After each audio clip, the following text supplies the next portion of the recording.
నేను డబ్బులు తిన్నానా? వేలాది కోట్లు సంపాదించానా? పదవులు అనుభవించా? నిజం సార్, మీరు చెప్పింది 100% కరెక్ట్. ఎందుకంటే మీరు పెట్టింది పెట్టింది ఆ విషయం నేను చూడలేదు, కానీ ప్రజలు అనుకునేదే నాకు తెలుసు. ప్రజలు ఏమనుకుంటారో అదే తథ్యం.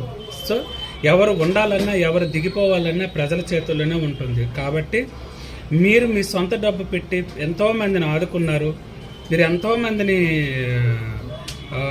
కష్టజీవుల్ని గుర్తించి వాళ్ళు పడే బాధని మీరు గుర్తించి వాళ్ళకి నేను ఉన్నానని ఒక భరోసా ఇచ్చారు. చూడండి, ద గ్రేట్ అండి.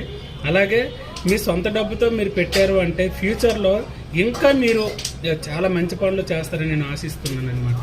అలాగే మీరు బాగుండాలి. సో రాజకీయ నాయకులు అంటే ఇలానే ఉండాలి. ఎవరి చేతైనా ఆశీర్వాదం తీసుకోవాలి కానీ తిట్లు తీసుకోకూడదు. So super.